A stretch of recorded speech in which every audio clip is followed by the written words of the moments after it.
ब्रिटिशकालीन बंबई, एक ऐसा शहर जो सपनों और गुनाहों दोनों की राजधानी था। आज हम मुंशी प्रेमचंद की एक बेहद शक्तिशाली कहानी विश्वास के पन्नों में उतरने वाले हैं, जहां सत्ता, फरेब और निडर सच्चाई का एक रोंगटे खड़े कर देने वाला टकराव होता है। भाग 1। बंबई की बेताज रानी मिस जोशी। तो इस पूरी कहानी के केंद्र में एक ऐसी महिला है जिसका नाम सुनकर बड़े बड़े रईसों के पसीने छूट जाते थे, मिस जोशी। अब आप सोचेंगे कि ये किसी शाही खानदान से होंगी? बिल्कुल नहीं। एक साधारण सी कन्या पाठशाला की टीचर का यह सफर सच में दिमाग घुमा देने वाला है। जरा कल्पना कीजिए, कल तक जो एक मामूली अध्यापिका थीं, आज वो संगमरमर के फर्श वाले एक आलीशान महल से पूरे शहर की किस्मत लिख रही हैं।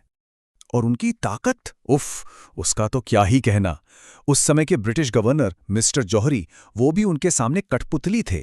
शहर के सारे सरकारी ठेके, शराब, अफीम का व्यापार, ये सब कुछ, लिटरली सब कुछ मिस जोशी के नाजुक हाथों और उनकी एक हल्की सी मुस्कान से कंट्रोल होता था। उनकी जुबान से निकला हर लफ्ज सीधा कानून बन जाता था। भाग 2, सत्ता और भुखमरी का टकराव, एक क्रूर कर का विरोध। अब जरा इस खौफनाक मंजर को देखिए। शहर में अनाज पर एक बेहद क्रूर टैक्स लगा दिया गया है और आम जनता भूख से तड़प रही है। एक तरफ नीचे हरी घास पर बैठी वो बेबस कंकाल हो चुकी त्रस्त जनता है, और ठीक उनके ऊपर महल के उस शानदार संगमरमर के बरामदे में क्या हो रहा है? वहां मिस्टर जौहरी और उनके रईस दोस्त विस्की के ग्लास चटका रहे हैं, सिगार का धुआं उड़ा रहे हैं और नीचे तड़पते लोगों को दूरबीन से देखकर हंस रहे हैं। ये संवेदनहीनता सच में डराने वाली है। लेकिन तभी इस बेबस भीड़ के बीच एक ऐसा इंसान खड़ा होता है जिसके नाम से पूरी अंग्रेजी हुकूमत ठर्राती थी, महंत आप्टे। दिखने में बिल्कुल दुबले पतले, सिर्फ हड्डियों का एक ढांचा, लेकिन उनकी आंखों में देखिए, वो जो एक आग है ना सत्य का, वो जो अलौकिक और दिव्य तेज है, उसमें इतनी ताकत थी कि वो एक इशारे पर पूरी बंबई की रफ्तार रोक सकते थे।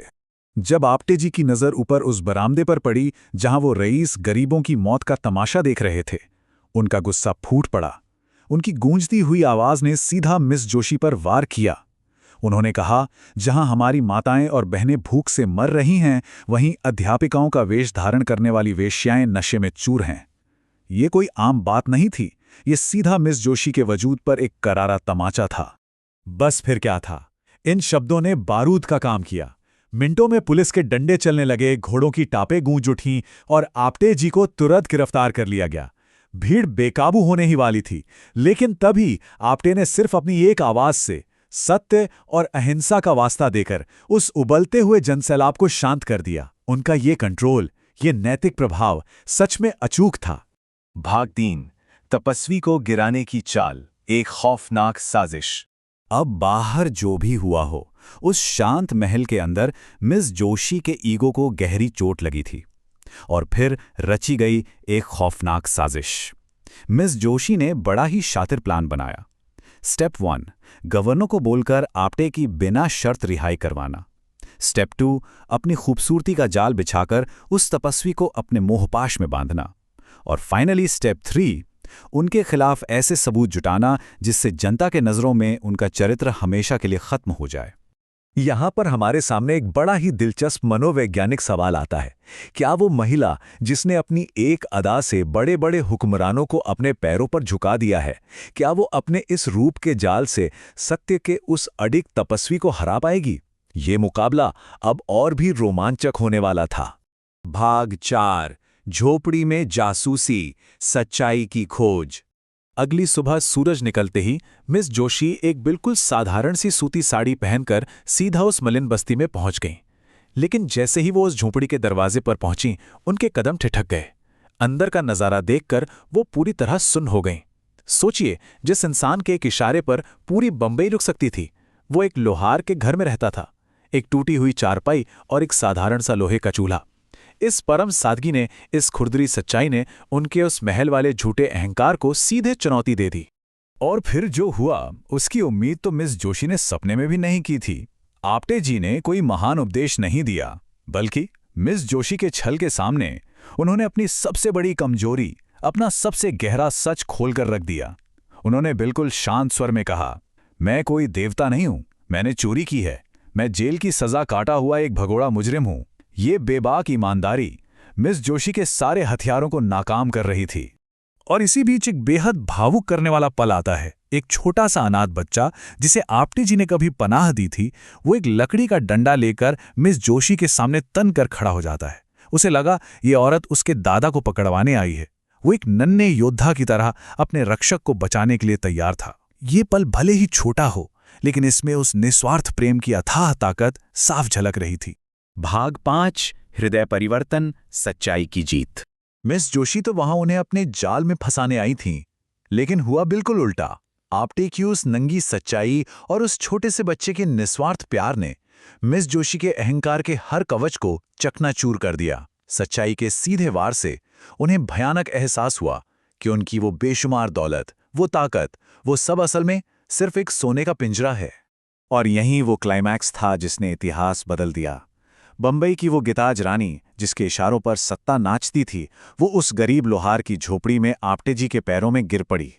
फूट फूट कर रोते हुए उन्होंने सिर्फ एक ही बात कही, मुझे इस सोने के पिंजरे से निकालिए, मुझे अपनी शरण में ले लीजिए। उनका वो नकली वजूद, वो घमंड पूरी तरह पिघल चुका था। भाग 6 विश्वास की अंतिम जीत, सत्य का प्रभाव। अब कहानी में आता है सबसे बड़ा ट्विस्ट।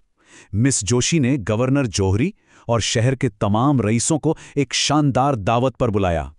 सबको लगा कि आज वो आप्टे का तमाशा बनाएंगी, लेकिन जब वो मेहमानों के सामने आईं तो पूरा हॉल सन रह गया। Pin drop silence. उनके शरीर पर कोई हीरा जवाहरात नहीं था। वो सिर्फ एक साधारण सी खादी की साड़ी पहने हुई थी और उनके चेहरे पर एक शांत तपस्या का तेज था। वो अब कोई शातिर महारानी नहीं, बल्कि खुद एक सन्यासिनी बन चुकी थीं।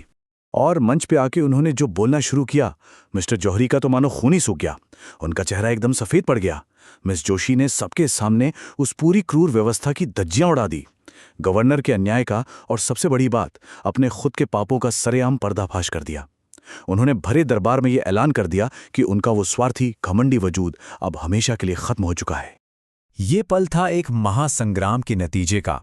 एक तरफ थी वो अंधी सत्ता और दौलत जिसने पूरे शहर को अपनी मुट्ठी में जकड़ रखा था, और दूसरी तरफ था आप्टे जी का वो निहत्ता सत्य, वो अटूट विश्वास।